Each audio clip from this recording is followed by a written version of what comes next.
Perfecto. Entonces, bueno, nuevamente muy contentos de que todos estén acá, que puedan participar de esta información tan valiosa que vamos a dar el día de hoy. Papel y lápiz. Si tienen preguntas, por favor, escríbanlas en el chat y al final vamos a dar un espacio para responder esas preguntas.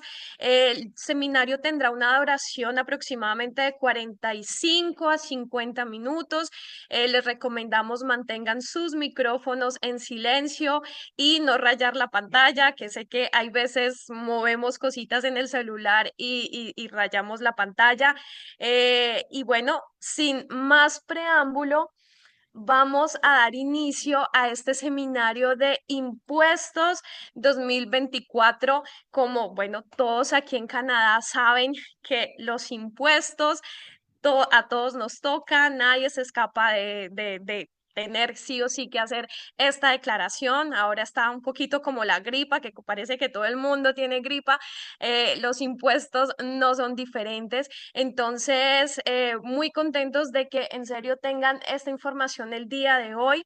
Eh, los que vamos a estar manejando este seminario, bueno, tenemos un invitado súper especial, Jorge Giraldo, contador, CPA, con mucha experiencia en la parte de impuestos. Y bueno, quien les habla, Carolina Flores, consejera en seguridad financiera. Entonces sean todos muy, muy bienvenidos. Bueno, aquí para arrancar, muchísimas gracias, Jorge, tenerte una vez más con nosotros. Con Jorge, para que las personas que están aquí conectadas por primera vez sepan, mantenemos una excelente relación, hacemos bastantes estrategias.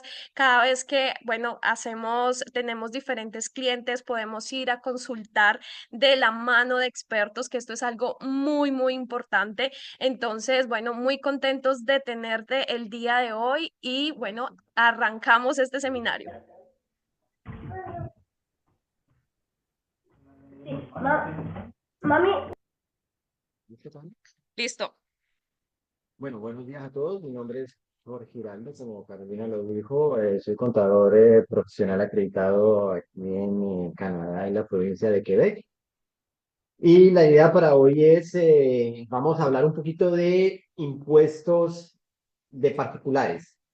Hoy es un poquito y fiscalidad de particulares, no vamos a entrar en lo que es fiscalidad de empresas porque es totalmente diferente. Ahora se acerca ya la temporada de impuestos para las personas. Entonces, la idea de hoy es darles una idea general. Obviamente no, la idea no es entrar en detalles porque pues la idea no es salir hoy de aquí como expertos en fiscalidad de particulares, pero sí tener una idea de cómo funciona, tener una idea de cómo funciona el impuesto de las personas. Vamos a ver diferentes tipos de ingresos, vamos a ver por qué, diferentes motivos por los cuales hay que declarar y por qué es importante declarar. Y al final vamos a tocar ciertas deducciones, créditos de impuestos para las personas, que mucha gente no, a veces no los conoce, pero es importante pues tener una idea de cuáles son esos beneficios, ¿no? De esas deducciones y esos créditos. Entonces, si continuamos, Caro, muy bien. Entonces, como ya lo dije, fiscalidad de particulares. Vamos a ver por qué razón hay que declarar impuestos. Eh, lo primero para saber es que estamos en un sistema de autocotización. ¿Esto qué quiere decir? Quiere decir que nadie te obliga a declarar, por eso se llama autocotización, pero si nos queremos obviamente estar conformes con la ley, si tenemos un ingreso que hemos generado en el año y por consecuencia sabemos que hay un impuesto a pagar, pues obviamente es necesario hacer la declaración para evitar penalidades o intereses, o incluso en casos mayores, hasta pena de cárcel, ¿no? Omitir una declaración de impuestos puede llegar en ciertos casos, como le digo, muy, muy rara vez, pero en casos muy significativos puede dar hasta pena de cárcel. Entonces, vamos a ver los diferentes motivos por los cuales una persona puede verse motivada a declarar. Como ya lo dije, o sea, si la persona ha tenido ingresos, sabe que debe pagar impuestos en el año, obviamente es un motivo importante para hacer su declaración fiscal. Si quiere solicitar un reembolso o la persona entiende que puede tener un reembolso por algún tipo de motivo, pues obviamente para poder adquirir ese reembolso, pues hay que hacer su declaración fiscal. Si la persona quiere Si la beneficiar persona de quiere, la locación canadiense para trabajadores, para los que no saben, esto es una alocación es un crédito de impuestos y aquí ya comenzamos a ver un poquito más los créditos, pero más adelante lo vamos a profundizar más. La alocación canadiense para trabajadores es un crédito de impuestos reembolsable que da el gobierno, el gobierno federal, para aquellas personas que tienen un ingreso modesto durante el año. Entonces, es un dinero que la persona puede ir a solicitar haciendo su declaración si obviamente cumple ciertos requisitos. Entonces, eso es otro motivo también importante por el cual debemos hacer nuestra declaración. Si continuamos, por ejemplo, otro motivo, si la persona hizo alguna venta de alguna propiedad, generó una ganancia en capitales, obviamente un motivo muy importante para ir a declarar esa ganancia.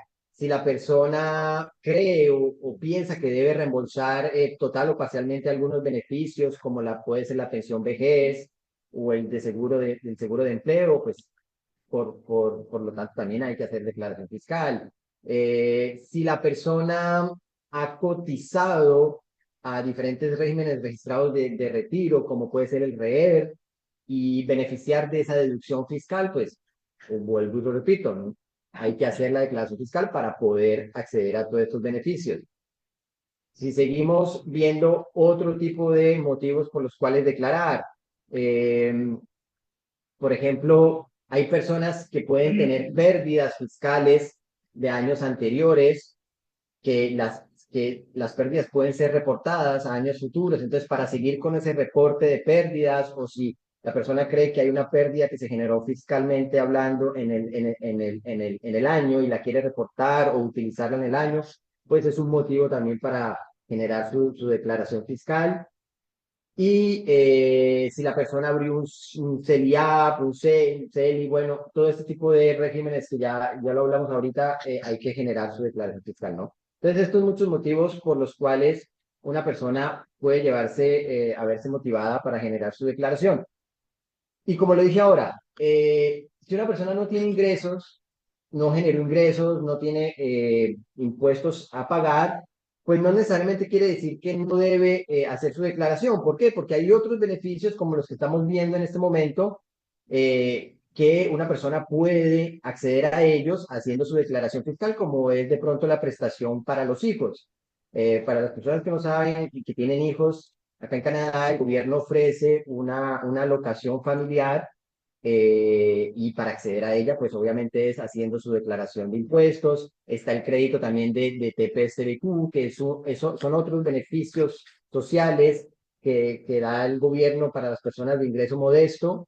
Entonces, para uno adquirir todos esos beneficios, hay que hacer su declaración fiscal.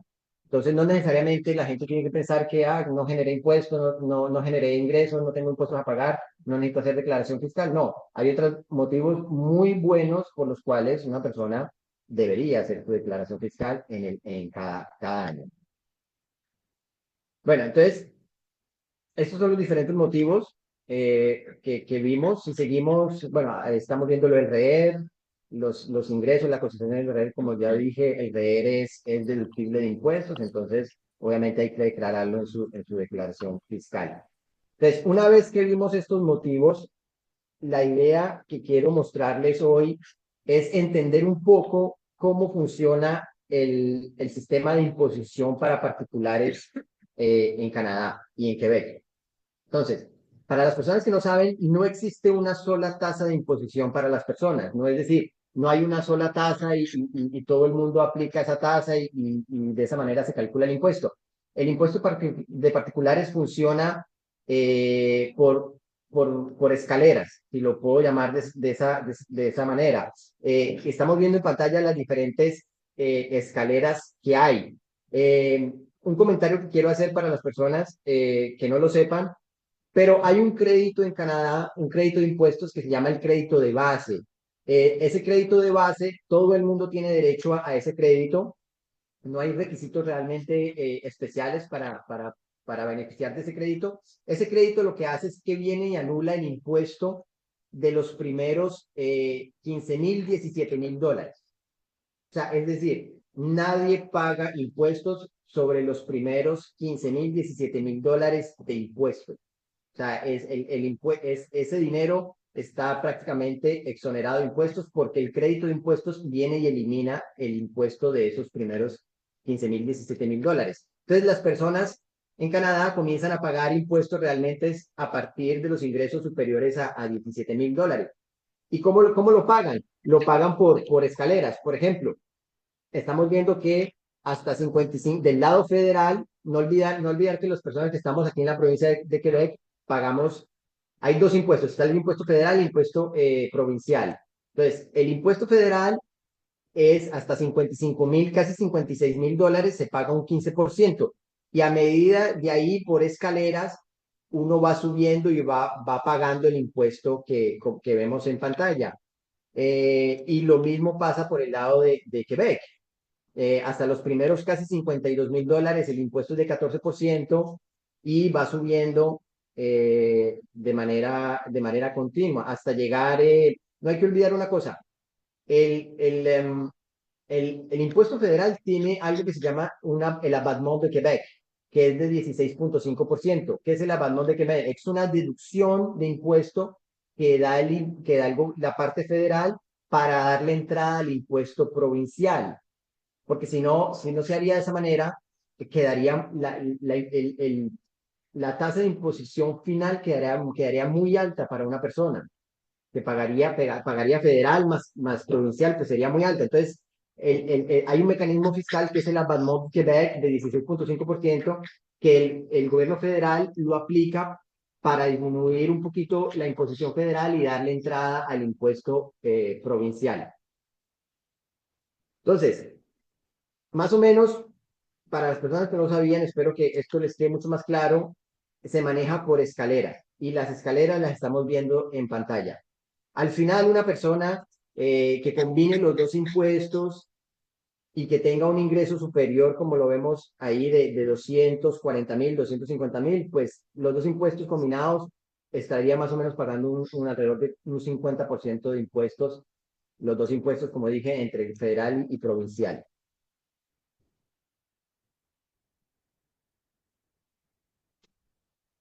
Bueno, ahora vamos a ver un poquito qué tipos de ingresos nos podemos encontrar. Obviamente, la regla general dice que todo ingreso que generemos, sea pagado sea salario, pagado por cheque, pagado por depósito directo en la cuenta, incluso el cash que se genere, eso en términos de la ley hay que declararlo. Eh, Como le digo, vamos a ver un poquito los diferentes ingresos. No es exhaustivo, pero para darles una idea, por ejemplo, los dividendos. Los dividendos son los ingresos que puede tener un propietario de alguna empresa o un propietario de acciones de empresa que reciba dividendos. Las personas que son propietarias de propiedad raíz, de bienes que alquila, los alquileres entraría como un ingreso que sería imposable, grabado, ¿no? Grabable en español. Eh, las prestaciones de jubilación, prestaciones de vejez, diferentes beneficios como el RRQ. Si seguimos, Caro, viendo un poquito más la lista, todos los ingresos provenientes de un empleo en Canadá o de algún negocio en Canadá también están sujetos al impuesto canadiense. Los ingresos laborados pagados por un residente de Canadá en un empleo de otro país.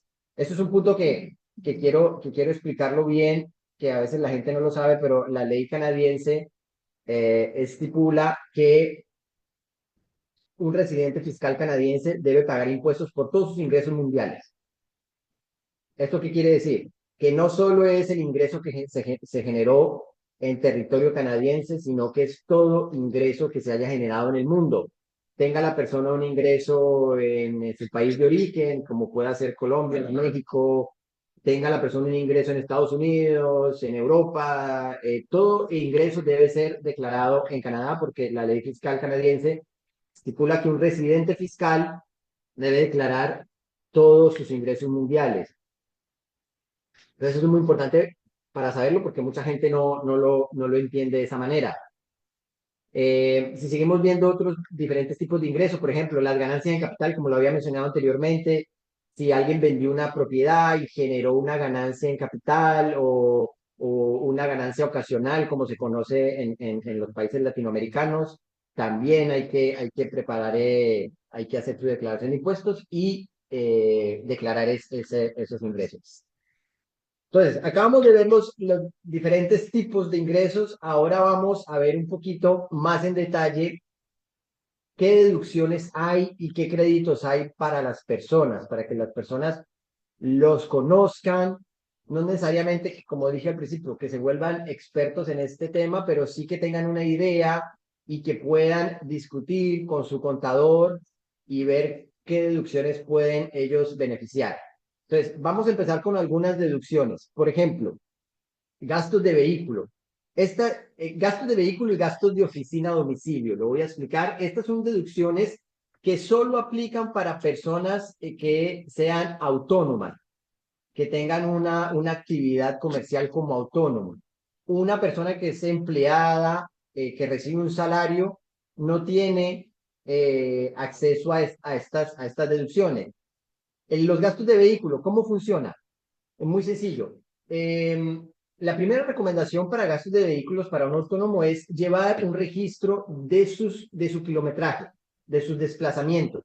¿Por qué? Porque la ley fiscal le permite al autónomo deducir la parte, los gastos del vehículo, pero solo la parte que corresponden con sus desplazamientos, con su actividad comercial. La parte que la persona utilice para desplazamientos personales, como puede ser ir de compras personales, ir a comprar su comida semanal, ir al cine, todo ese tipo de desplazamientos no entran en este cálculo que se haría a final de año para saber qué proporción fue para la parte personal y qué proporción fue para la parte de actividad comercial o la actividad profesional. Entonces es muy importante llevar el registro. Hay dos maneras de deducir los gastos del vehículo. Primero está el método detallado, que funciona de la siguiente manera. El método detallado, como la palabra lo dice, que es la persona se ve obligada a guardar todos sus facturas de gastos de vehículo, llámese gasolina, llámese reparaciones, idas al mecánico, en mantenimiento del vehículo. Entonces, si la persona quiere ir con el método detallado, pues debe guardar todas sus facturas durante el año de los gastos que tuvo el vehículo y después hacer el total de todos esos gastos y aplicarle la proporción dependiendo del kilometraje.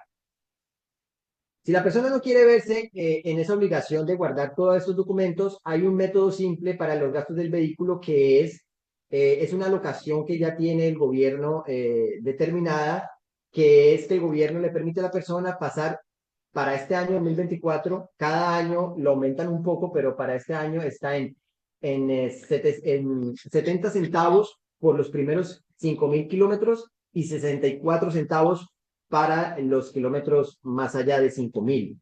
Entonces, eso es como un cálculo simple que el gobierno le permite a la persona aplicar con esos 70 centavos y 64 centavos para evitarle a la persona pues tener que de pronto hacer el método detallado y guardar facturas y bueno. Entonces, este es los gastos de vehículo. Después tenemos gastos de oficina que también se aplica para un autónomo. La idea es muy parecida. La idea es que los gastos de oficina es para una persona que utiliza una habitación o un lugar de su domicilio como oficina para su trabajo. Entonces, en ese sentido, la ley fiscal le permite a esa persona deducir los gastos de su residencia, como puede ser que el alquiler, si la persona renta el domicilio o si la persona es propietaria, pues los intereses hipotecarios. todo lo que es la electricidad, lo que es los seguros de la residencia, el internet. Entonces, estos gastos pueden ser deducidos, pero otra vez se guarda el principio de proporcionalidad. Entonces, en este caso, en el vehículo lo vimos que eran con el kilometraje, en la oficina de domicilio es con la superficie de la casa. Hay que hacer una proporción de la superficie total de la casa versus la superficie que utiliza la persona como oficina. Entonces ahí se crea una proporción y esa proporción es la que se le aplica al total de los gastos del año y eso es lo que la persona va a poder deducir en su declaración fiscal.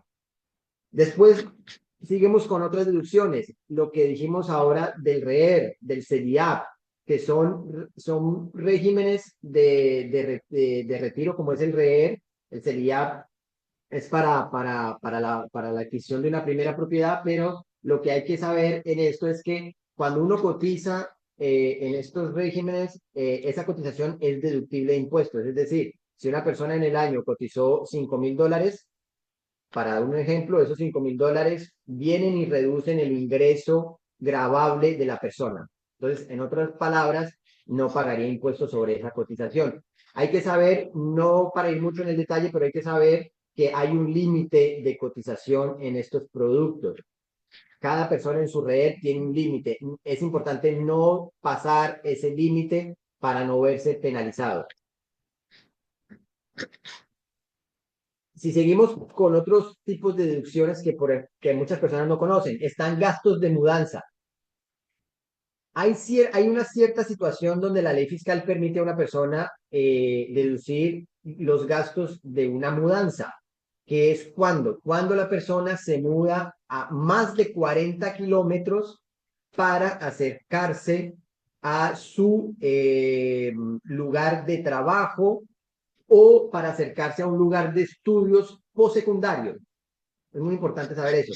Entonces, esto es un gasto que le permite la ley a la persona si se acerca más de 40 kilómetros para, para actividades de trabajo o para actividades de estudio, pero tienen que ser estudios postsecundarios. No tiene nada que ver con colegios de los niños ni nada de eso. Tienen que ser estudios postsecundarios. Entonces, en ese sentido, la persona, si respeta ese criterio de 40 kilómetros y los otros que mencioné, puede deducir gastos de mudanza. Hay otras deducciones que es un crédito por cotizaciones profesionales. ¿Esto qué quiere decir? Hay personas que por sus actividades profesionales pagan ciertas cotizaciones profesionales, como puede ser el caso de una enfermera, de un contador, de un consejero de seguridad financiera, personas que pagan algún tipo de licencia pueden, la ley permite en la declaración fiscal de la persona coger ese valor de esa factura, de esa licencia y deducirla también en su declaración de impuestos. Otro crédito también muy popular para las personas que tienen hijos son los gastos de guardería.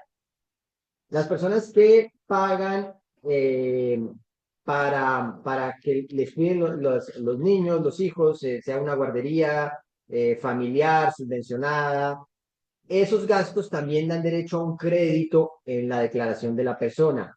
Para que la persona pueda reclamar este crédito, es necesario, a partir de hace un tiempo, que la persona que le cobra estos gastos de guardería le genere un relevé 24.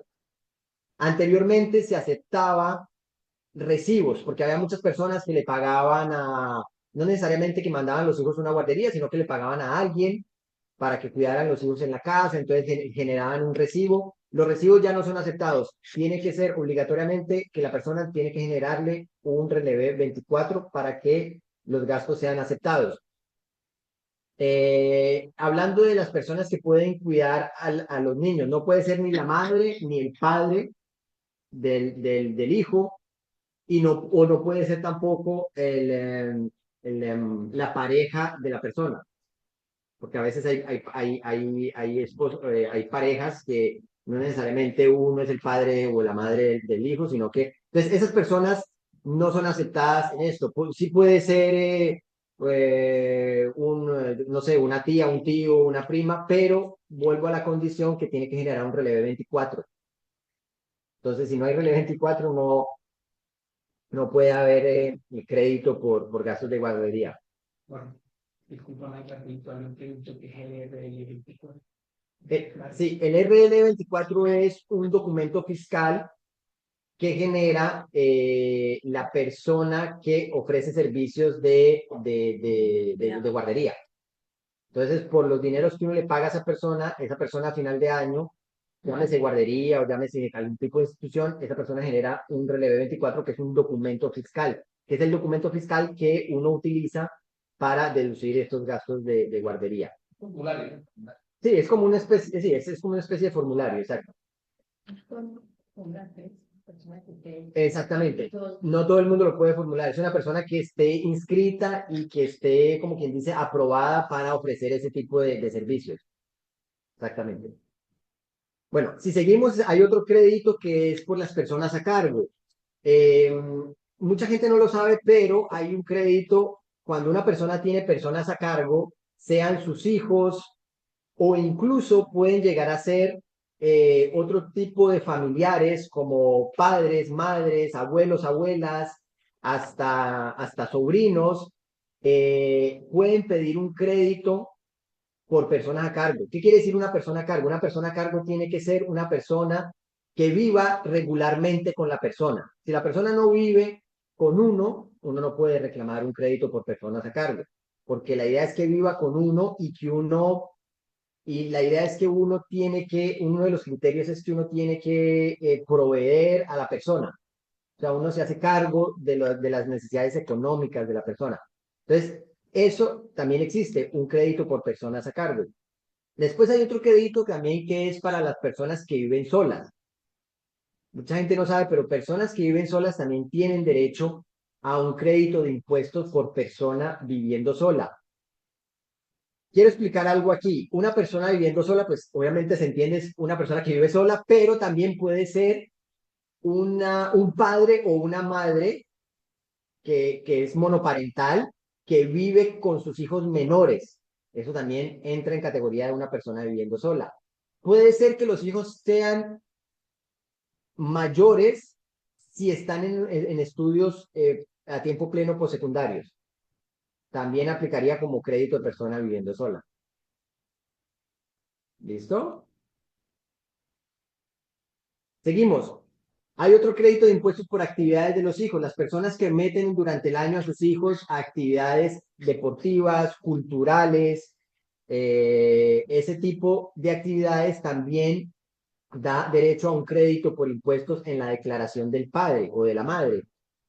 Lo que hay que saber aquí es que es un máximo de $500 por hijo.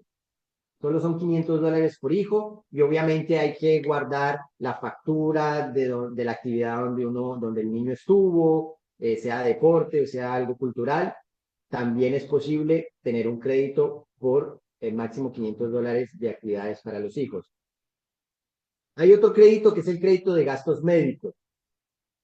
Esto es un crédito también que uno puede pedir en la declaración fiscal por gastos médicos. ¿Qué son gastos médicos? Son todos los gastos que uno pague a diferentes profesionales de la salud. Llámese un médico, un dentista, un fisioterapeuta, un psicólogo. Son gastos que dan derecho a un crédito de impuestos. Los medicamentos también están incluidos, pero aquí hay un criterio muy importante que tienen que ser medicamentos prescritos. Uno no puede meter como crédito por gastos médicos los medicamentos que uno quiere ir a comprar a la farmacia sin prescripción, eso no cuenta, llámese Tylenol, ese tipo de cosas, no, tiene que ser prescritos. Por eso mucha gente, a veces comenzando año, a final de año, van a sus farmacias y piden un formulario de todos los gastos, de todos sus medicamentos que han tenido, que han sido prescritos. Bueno, justo con ese tema de gastos médicos hay una pregunta que dice, intervenciones quirúrgicas en otro país. Buena pregunta. Ahí la hicieron en el chat, entonces la vamos a anotar. Buena pregunta. Anotémosla y así, o sea, mi respuesta inmediata sería Si aplico mi criterio profesional, yo diría que no. Yo diría que no, pero tendría que ir más a fondo porque es una pregunta que va mucho al detalle, pero yo diría que no porque es difícil, sería difícil para el gobierno aquí validar que el profesional ha sido un profesional acreditado. Me explico, hay un tema de acreditación, pero podríamos volver más al detalle. Eh, hay otro, si seguimos con los créditos, hay otro crédito por gastos de escolaridad. Esto hay que entenderlo muy bien, no es colegio de los niños, no es primaria, no es secundaria. Estos son gastos de escolaridad, se refieren a estudios postsecundarios, lo que llamamos aquí CEGEP, college, universidad. Cuando una persona está paga gastos de escolaridad en un CEGEP, está haciendo una carrera, esa persona recibe un Relevé 8 o un T2202, que es un formulario fiscal nuevamente que indica cuánto pagó la persona en ese año por gastos de escolaridad. Entonces, muy importante aquí saber que no entran en los colegios de los hijos. Después, hay otro crédito que la gente no conoce, pero es para compra de primera propiedad.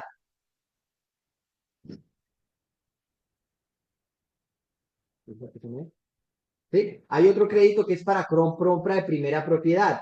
Cuando una persona aquí en Canadá adquiere su primera propiedad y se entiende como propiedad o habitación admisible, una casa, lo que conocemos aquí sea casa isolé o casa jumelé o un condo, un apartamento, eso entra como habitación admisible y cuando es la primera vez que uno compra o que uno no ha sido propietario durante los últimos 4 años, es muy importante no ser propietario durante los últimos 4 años y uno vuelve y compra algo después de 4 años, entonces hay un crédito también, un crédito que puede ir hasta $1,400 del lado provincial y 1,500 del lado federal. Entonces, las personas que estén pensando comprar su primera propiedad o que la hayan comprado durante el año 2024, pues es importante también comunicárselo al contador para que él pueda gestionar este crédito de impuestos. Hay otros créditos no muy conocidos, por ejemplo, está el crédito por mantenimiento a domicilio de las personas. Esto es para personas mayores de 70 años o más. Es un crédito que le permite a las personas eh, de 70 años o más deducir ciertos gastos de mantenimiento a domicilio. Por ejemplo, si una persona necesita ayuda o contrata a alguien para ayudarlo en su domicilio a hacer los quehaceres de la casa, para prepararle los alimentos porque la persona no puede hacerlo de manera autónoma. Eso también es un crédito que le permite a estas personas pasar esos gastos a domicilio. Hay otro crédito que va muy relacionado también con este, que es un crédito por mejoramiento de la accesibilidad del domicilio. Este crédito es para las personas de 65 años y más y que sean reconocidas como personas incapacitadas. Esto es muy importante que en este crédito la persona tiene que tener una certificación de que ha sido ya considerada como discapacitada y este crédito permite hasta un máximo de $10,000 de gastos y ir a pedir un crédito por los gastos de accesibilidad al domicilio. ¿Qué quiere decir accesibilidad al domicilio? Por ejemplo, si la persona tiene que agrandar su entrada o tiene que construir algo para poder entrar con su silla de ruedas o tiene que construir en los muros de la casa o en el baño barandas para sostenerte. Bueno, esto también entraría ahí, le permite a la persona de 65 años y más y que sea incapacitada pedir su crédito. Y para terminar con los créditos, volviendo al tema de la residencia principal de la casa de las personas, hay una exoneración por venta de residencia principal. No sé si las personas, algunos lo sabrán, otros no, pero cuando uno en Canadá, hasta el día de hoy, digo hasta el día de hoy porque en los próximos años quizás la ley fiscal cambie, nunca se sabe, pero las personas que venden su residencia principal hay una exoneración de impuestos, es decir, la persona no paga nada de impuestos por la ganancia ocasional que se genere de su residencia principal. Es muy importante entender qué quiere decir residencia principal. Tiene que ser el lugar donde la persona eh, vive de manera habitual o es una residencia para uso familiar. O sea, no puede ser una propiedad que sea para uso comercial o una propiedad que esté generando algún tipo de negocio, de ingresos. Es una residencia principal y lo interesante ahí es que hay personas que, por ejemplo, va a dar un ejemplo, tienen una casa y tienen un chalet. Entonces, es importante saber que para cada año, desde que uno es propietario de esa residencia, uno puede designar solo una propiedad como residencia principal para cada año. Es decir, uno no puede designar la casa y el chalet como residencia principal para el mismo año, porque la ley no lo permite. Entonces ahí entra con el contador un cálculo que hay que hacer para optimizar en el caso dado que la persona venda su casa, venda su chalet o venda los dos al mismo tiempo. Entonces hay que saber cuál es lo que va a dar más beneficios y cuál se debe designar para ciertos años. Pero la idea general es que hay una exoneración de impuestos por venta de residencia principal. Bueno, entonces una vez terminado las deducciones y los créditos, vamos a ver ciertas fechas importantes eh, para este año, en el año en el que estamos. La fecha límite para contribuir al REER, a todos estos regímenes de retiro, es el 3 de marzo del 2025. Esta es la fecha límite para que tu cotización sea utilizada para el año 2024. Todo lo que se cotice después de esta fecha, del 3 de marzo de este año, ya entraría como deducción de la declaración del año 2025. Pero todo lo que se haga antes del 3 de marzo entra en 2024. Ahora, para que la gente lo sepa, aquí en Canadá, ¿cuál es la fecha límite para presentar los impuestos? 30 de abril. 30 de abril de cada año es la fecha límite para presentar impuestos en Canadá. Hay una excepción para las personas que son autónomos, los que son autónomos. La excepción es que esas personas tienen hasta el 15 de junio de cada año para presentar su declaración fiscal. Aquí hay algo que quiero explicar muy bien. Esto no quiere decir que el autónomo tenga hasta el 15 de junio para pagar su saldo de impuestos. No. Si hay un saldo de impuestos a pagar o la persona lo entiende así o lo sabe así, ese saldo de impuestos tiene que ser pagado a más tardar el 30 de abril. O sea, no sé si se entienda, pero el autónomo tiene hasta el 15 de junio para presentar su declaración, pero si tiene un saldo a pagar, tiene que pagarlo antes del 30 de abril. ¿Esto qué quiere decir? Muchos se preguntarán, pero bueno, ¿cómo hago yo para saber? Sí, exacto. ¿Cómo hago yo para saber si tengo hasta el 15 de junio para hacer mi declaración, pero la ley me obliga a pagar antes del 30? En ese caso, hay que hacer una estimación. O bueno, hay dos posibilidades. O hacer tu declaración antes del 30 o hacer una estimación con tu contador y avanzar un dinero al gobierno. Se avanza un dinero para que ese dinero entre antes del 30, porque es que si el pago entra después del 30 de abril, va a haber penalidades e intereses. Entonces, ese es un detalle que hay que saber muy ahí, porque el autónomo tiene hasta el 15 de junio, pero todo impuesto a pagar es 30 de abril. Entonces, la excepción de la declaración hasta el 15 de junio es solo para autónomos.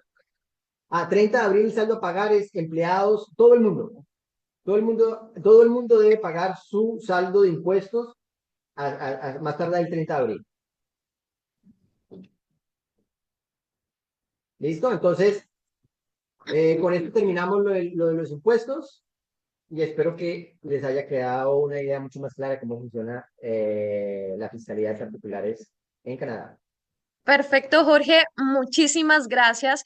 Ahorita vamos a estar respondiendo todas las preguntas que hay en el chat, hay bastantes, entonces, bueno, vamos aquí a pasar esta parte. Mi nombre es Carolina Flores, consejera en seguridad financiera y bueno, estamos aquí con el grupo Imperium para apoyarlos en todo lo que tiene que ver con el tema de inversiones, planeación de retiro, hipoteca, educación, bueno, todas las áreas a nivel financiero. ¿Cuál es nuestro rol como consejeros en seguridad financiera? Entonces, nosotros, por poner un ejemplo, somos como el médico general, somos los primeros que hacemos ese diagnóstico financiero y de acuerdo cuál es la área que vamos a trabajar, nos vamos con el especialista. Entonces, por ejemplo, el día de hoy, bueno, tenemos a Jorge Giraldo, que es nuestro especialista en toda la parte contable, en toda la parte fiscal.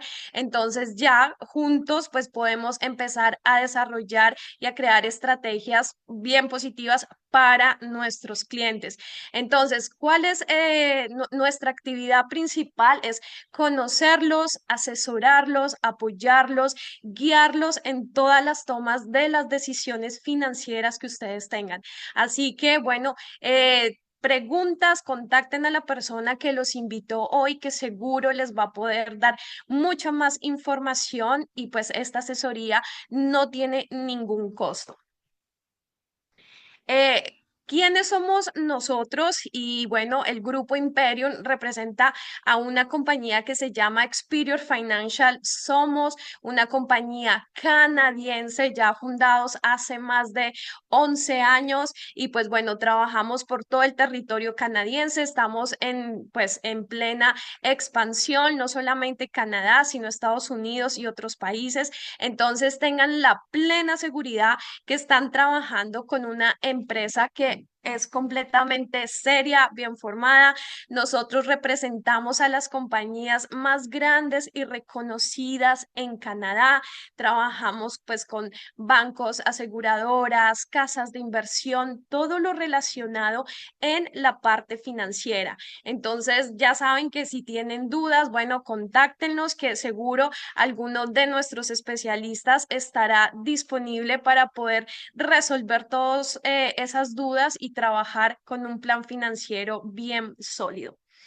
Ahora, ¿cómo hacemos todo esto? Esta es la estructura, cómo se detalla, cómo se planea un buen, bueno, plan financiero. Entonces, para que todas las personas que están en Canadá conozcan cuál es la forma en que pueden y deben llevar mejor sus finanzas, siempre se recomienda arrancar por la base. La base es la parte sólida de nuestras finanzas, es donde entra toda la parte de lo que llamamos los eventos incontrolables, que si bien no los podemos controlar, pues lo que sí podemos controlar es el impacto que van a causar. Entonces, hay que conocer cómo funciona el sistema financiero que está aquí en Canadá, es basado en la protección. Entonces, si llega alguno de estos eventos, pues ya sabemos, por lo menos vamos a tener controlado un poco el impacto. Entonces aquí entra toda la parte de protección, todo lo que es seguros de vida, que es la base, un seguro de enfermedades, un seguro de invalidez, que si, no sé, salgo, me resbalo, me parto un pie y no puedo ir a trabajar, pues no me van a pagar. Entonces es muy importante pues tener un respaldo porque si algo llega a suceder, el impacto financiero pues va a ser bastante grande y nuestras finanzas, nuestros ahorros y nuestros planes pueden verse comprometidos. Entonces, eso es lo que vamos a trabajar en una primera instancia. Luego ya vamos a pasar a todo lo que tiene que ver con las prioridades personales. Entonces, aquí vamos a mirar estrategias, por ejemplo, del plan de retiro, del REER o el RRSP, la cuenta libre de impuestos, la famosa cuenta CELI o TFC. Si tu proyecto es comprar casa, bueno, sentémonos y empecemos a estructurar todo ese plan y miramos, bueno, qué opciones y qué estrategias son favorables. Entonces aquí puede entrar a funcionar muy bien lo que es la famosa cuenta CELI App o la FHC, entonces, y tener beneficios fiscales. Entonces, todas estas áreas, bueno, contacten a la persona que los invitó el día de hoy para que les pueda profundizar y personalizar muy bien todo este tema.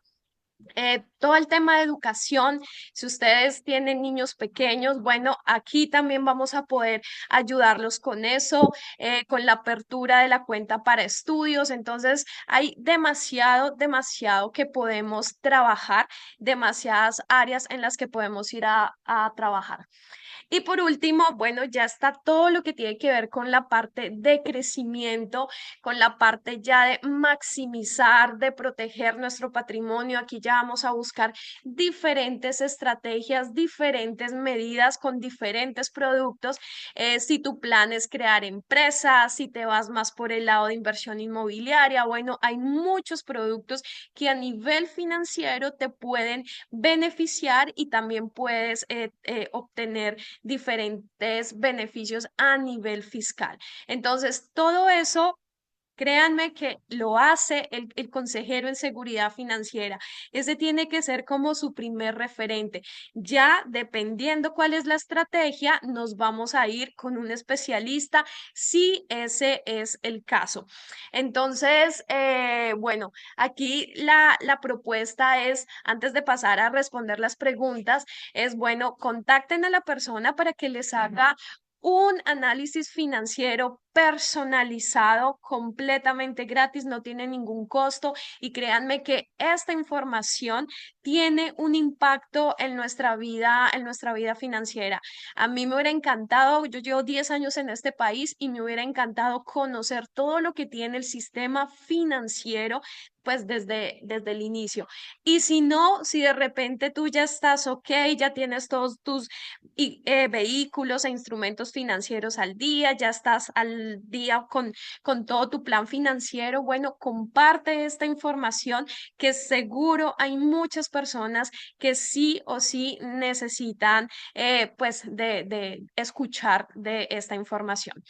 Entonces, bueno, Jorge, ¿te parece si pasamos a lo que son las preguntas? Vamos a empezar. Hay bastantes. Si quieres, dale tú. Claro que sí, acá tengo también toda la información de Jorge, su número de teléfono, su correo para que, bueno, tomen y también si tienen preguntas poco más profundas, ya saben que él es el experto en la parte contable y de fiscalidad. Bueno, yo sí quería hacer primero una corrección para la persona que preguntó lo de los gastos médicos pagados en el exterior. La respuesta es sí, sí son admisibles. Sí son admisibles. Por ahí un colega que nos está escuchando me ayudó con ese tema. Son los requisitos, exacto. No, los requisitos, no, los requisitos deben ser la factura, tener la prueba de qué es lo que se ha pagado y cuánto se ha pagado. Eh, yo quiero hacer un comentario. Cuando uno habla de un crédito de impuestos, la gente, porque a veces la gente lo entiende mal. Cuando uno habla de un crédito de impuestos, no es que uno pueda deducir el total de lo que uno pagó. Por ejemplo, una intervención costó, yo qué sé, $10,000. No quiere decir que yo voy a meter, o sea, sí declaro los 10,000 en mi declaración, pero el crédito, la mayoría de créditos es un porcentaje que da el gobierno de ese total.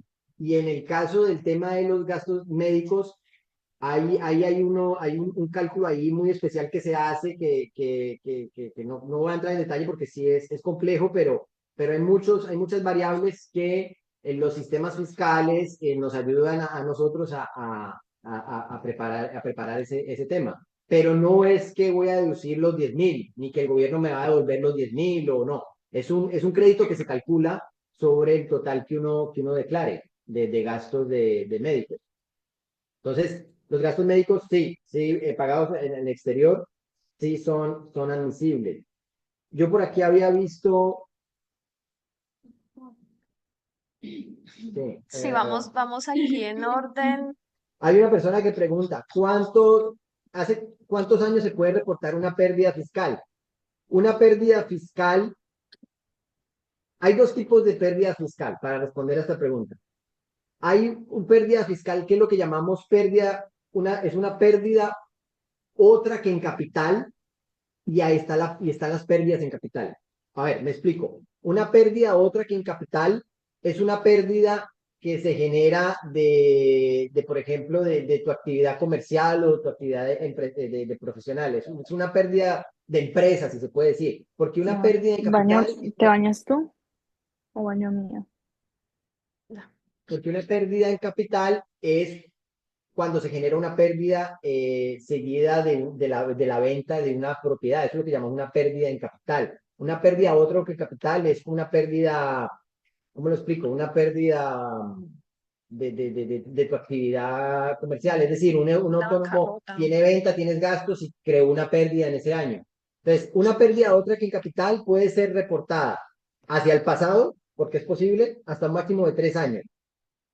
Y hacia el futuro, hasta un máximo, si no me equivoco, de 20 años. Y la pérdida en capital puede ser reportada hacia el pasado 3 años y hacia el futuro indefinidamente. Si no, mi memoria no me falla. Pero la pérdida en capital, hay que saber una cosa, la pérdida en capital solo puede ser deducida contra una ganancia en capital. O sea, es decir, yo no puedo tener una pérdida en capital y deducirla de todos mis ingresos. No, tengo que tener una ganancia en capital que yo la pueda aplicar, que me permita aplicar una pérdida en capital. La pérdida otra que en capital sí puede ser deducida de todo tipo de ingresos. ¿Me explico? Eh, a ver, una persona que pregunta, yo tengo residencia temporal con mi esposa por ser ella estudiante internacional. ¿Somos residentes fiscales? Sí, la respuesta es sí. Una persona, hay una regla general de residencia fiscal. Hay que entender aquí algo. Una cosa es la residencia migratoria y otra cosa es la residencia fiscal. Una persona puede ser residente fiscal sin ser residente en el ámbito migratorio. La regla general es que toda persona que pase en suelo canadiense más de 183 días en un año y no tienen que ser consecutivos, se convierte automáticamente en un residente fiscal. Entonces, para responderle a la persona que dice que tiene residencia temporal porque la esposa es estudiante internacional, sí, llega un momento donde se convierten en residentes fiscales y tienen que declarar sus impuestos aquí. Otra pregunta que había visto aquí que preguntan, ¿qué pasa si uno declara impuestos en otro país? Hay que pagar doble impuesto, o sea, el impuesto de otro país más el impuesto canadiense, porque lo que dijimos ahora, la ley aquí lo obliga a uno, entre comillas, bueno, lo obliga a declarar los impuestos mundiales. La respuesta es no, o sea, no se van a pagar dos impuestos. ¿Por qué? Porque hay un crédito que de hecho no lo vimos acá, pero hay un crédito que se llama crédito de impuestos por impuestos extranjeros. Crédito de impuestos por impuesto extranjero.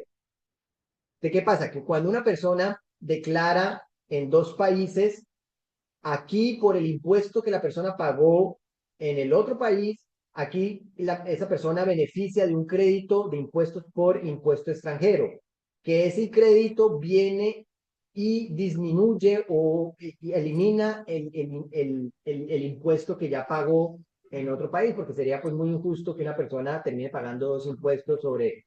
Ya, entonces, lo que terminaría realmente pagando la persona aquí en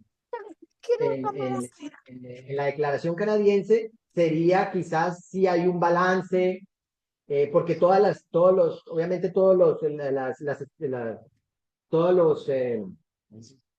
no, todos los programas fiscales de cada país pues no son los mismos. Hay unos países que tienen una tasa más elevada, otros menos, bueno, en fin.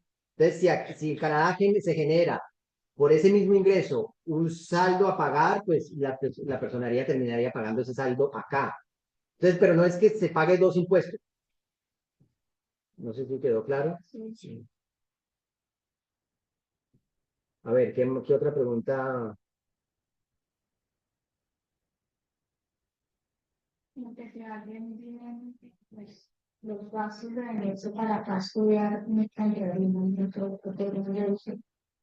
que se Morgan College, ¿Son los gastos internos en Canadá o pueden incluirse los gastos iniciales de venir desde nuestro país a estudiar Quebec. en Quebec? Bueno, esto yo me imagino que la persona se está refiriendo a el crédito por gastos de escolaridad. Carding incomes. ¿Lo dejo allá o lo dejo acá? En este sentido no hay que olvidar que normalmente los gastos de escolaridad se declaran por medio de un formulario fiscal, que es el Relevé 8 o el T2202. Tendría que volver otra vez porque el tema de los créditos hay mucho detalle, pero no sé realmente si.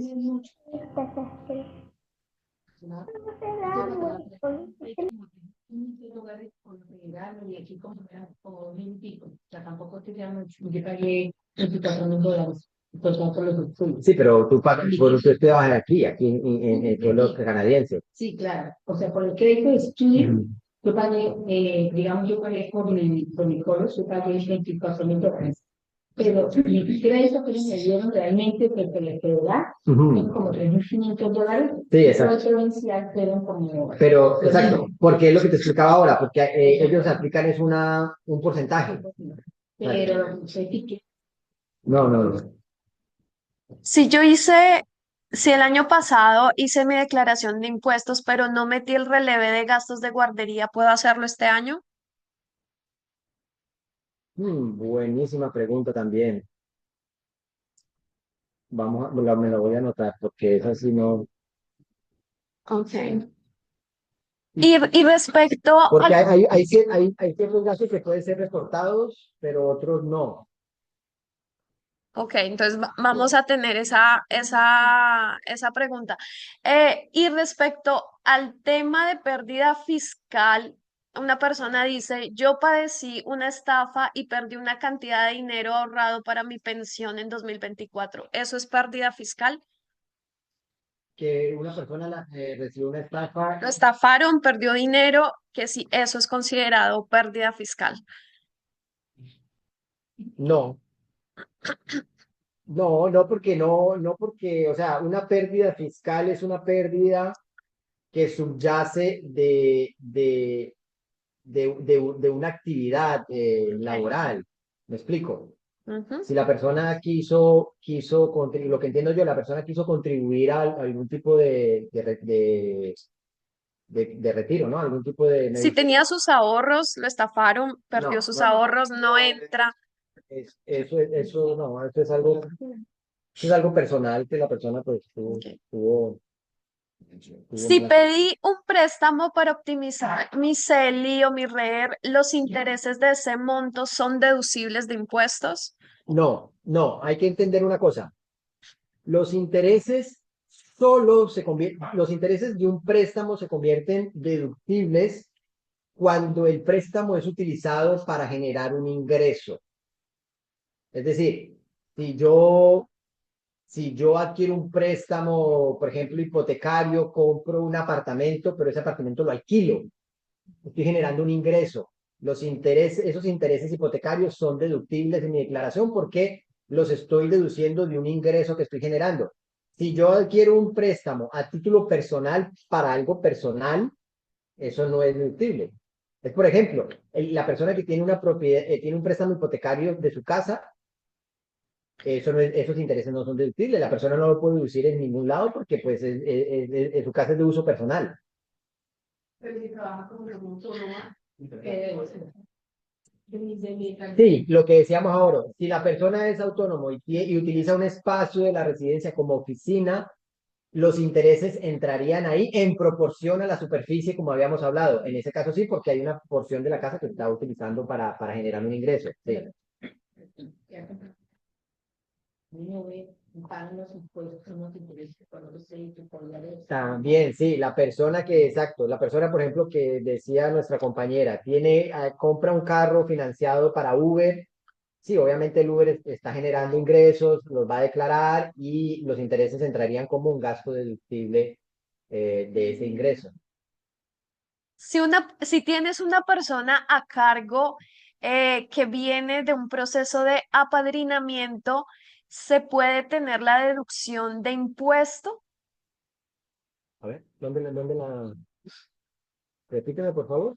Si tienes una persona que está en proceso de apadrinamiento, ¿puede tener la deducción de impuesto del de Si una persona a persona está en un cargo? proceso de apadrinamiento, o sea, la persona que van a apadrinar está aquí en... Ya la trajiste, está apadrinada, está a tu cargo.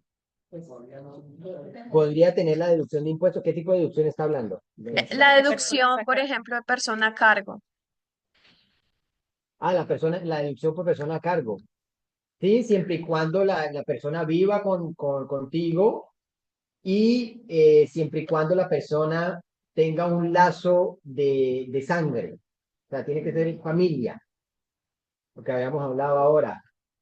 O esposo o esposa, o hijos, o puede ir hasta sobrinos, sobrinas, abuelos, abuelas, padre, madre. Sí, pero tiene que tener un... ya esté autorizado el apadrinamiento. Lo apliqué hoy, no me lo Sí, han exacto. aprobado, tiene que hacer al momento que es aprobado, de ahí en adelante ya empieza. Sí, exactamente. Jorge, los,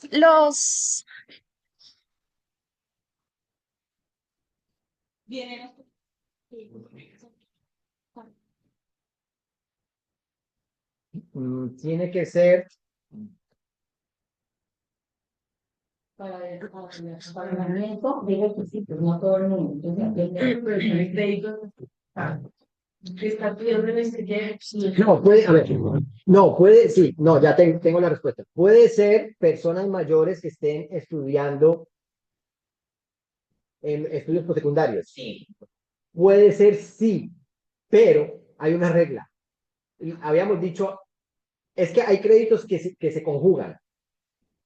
Habíamos dicho que una persona que está en estudios postsecundarios tiene derecho a un crédito por gastos de escolaridad, que genera un releve 8, un T2202.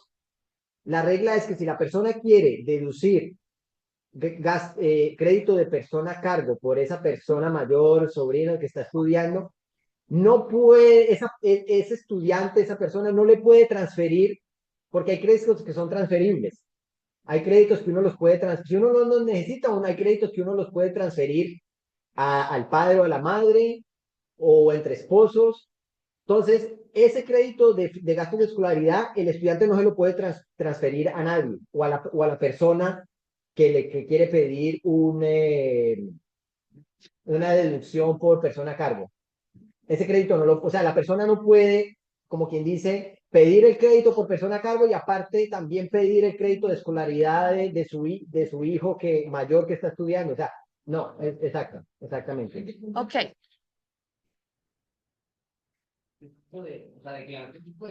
Exactamente, ahí tendría que estudia, que haga su declaración y que en esa declaración reclame su gasto de escolaridad.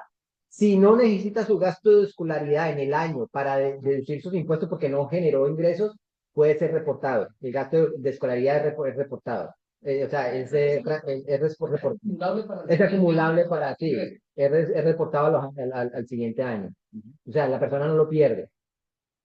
ok. Por eso es muy interesante lo que llamo al principio. Si uno no genera ingresos, es interesante igual hacer su declaración, porque hay cosas que uno puede declarar, beneficiar, reportar. Listo. Bueno, vamos a ir cerrando la sesión de preguntas.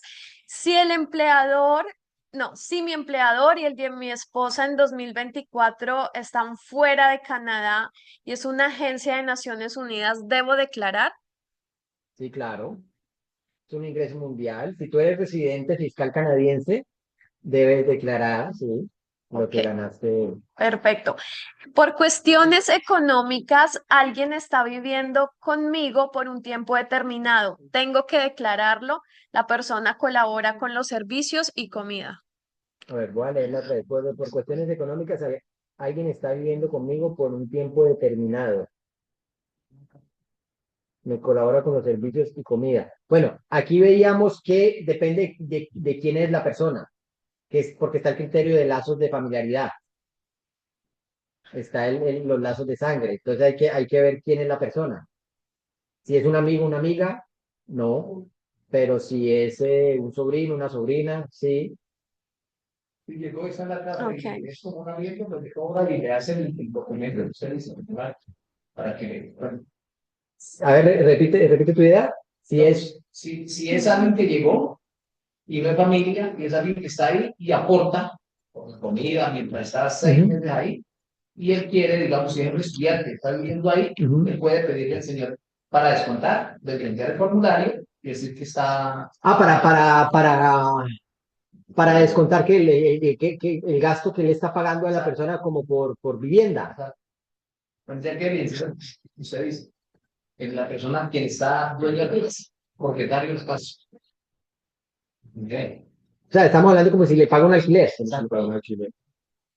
Sí, en ese caso pues estaría el relevé 31, pero es que el relevé 31, es que ahí, yo entiendo tu idea, pero ahí hay un tema, porque el relevé 31 es, normalmente es cuando uno firma un buy, un buy de locación. Entonces, si una persona, si llega una persona y tú simplemente la tienes ahí, ella te aporta algo, pues no. Bueno, vamos, ahorita las preguntas que hayan en la sala las dejamos al final, por favor. Dos preguntas más y ya cerramos entonces la sesión. Eh, bueno, ok, ¿cómo puedo presentar mis impuestos? ¿Dónde consigo los formularios? ¿Puedo declarar online? Sí, sí, a ver, las personas que tengan algún conocimiento lo pueden hacer a título personal. Hay formularios que uno encuentra el formulario tanto en Revenue Quebec, Revenue Canadá.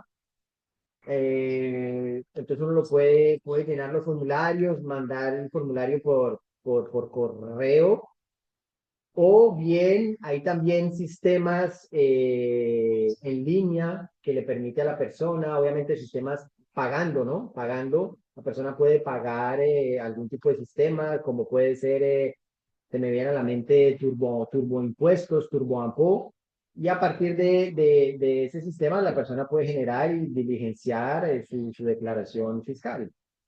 O otra opción es buscar un contador. La mejor opción. Perfecto. Entonces, bueno, una última pregunta y cerramos el seminario. A Que ver, sean suaves, por favor, suavecita. sí, sí, estábamos muy al No, porque detalle. Los, pero ahorita al final la dejamos, Margot. Si pedí un préstamo para terminar de pagar mi carro, ¿este se puede deducir de impuestos? No, ya habíamos dicho. no, no, o sea, depende del uso que le hagas tú a tu carro. Si tu carro está en Uber o algún tipo de actividad que genere ingresos, pues hay una parte del gasto del carro y de los intereses de ese préstamo que podrían ser deducidos. Ok. Sí, pero si es un carro solo para uso personal, no. Esta pregunta está interesante. ¿Cómo se declara el cash si, por ejemplo, vendo cosas por Facebook, pero son montos mínimos y he recibido Interac de esas ventas? No, es muy sencillo, hay que llevar un registro, hay que hacer un registro de las ventas, del dinero que ha entrado y declararlo como actividad autónoma. Pero hay que llevar pues un registro, un total, hay que hacer el ejercicio de sumar y sacar el total. Y no olvidar pues que si son menos de 15.000, $17.000, pues no terminarás pagando impuestos porque el crédito de base te elimina ese impuesto. Bueno, se me viene algo a la cabeza con respecto a los préstamos. Hay un préstamo que los intereses pueden ser deducidos independientemente que si es un préstamo pues para actividad comercial o no. Es el préstamo estudiantil. Hay un préstamo estudiantil. Cuando una persona adquiere un préstamo estudiantil que caiga bajo esa categoría, obviamente para estudiar, para pagar sus carreras, el programa que esté haciendo, ese préstamo los intereses de ese préstamo son deductibles en la declaración de la persona sea autónomo, sea empleado, sea lo que sea, es un interés deductible. Por lo general, el banco a final de año te genera un documento, te llega como una carta donde te dice tus intereses que han sido pagados por tu préstamo estudiantil son de tanto. Ok, perfecto. Se pregunta, hay unas preguntas como si la gente son esposos y deben declarar juntos. Sí, no, sí, sí, o sea, no es una obligación, pero es recomendado. Cuando uno tiene esposo o esposa, es recomendado hacer la declaración conjunta. ¿Para qué? Para lo que dijimos ahora, que es que hay créditos que puede ser transferible. Entonces, si yo no necesito un crédito, pero mi esposo o mi esposa sí lo necesita, para yo poder transferirlo, pues tengo que hacer una declaración conjunta. Pero una declaración conjunta no quiere decir que es una declaración para los dos. Cada quien hace su declaración, pero se hace de manera conjunta. Entonces, eso permite transferir y maximizar tu retorno de impuestos, maximizar tu declaración para que uno o el otro utilice lo que el otro no necesita. No necesariamente tienen que estar casados, solo que tengan la misma No, no necesariamente tienen que estar casados, pero tienen que estar reconocidos como conjuando de fe.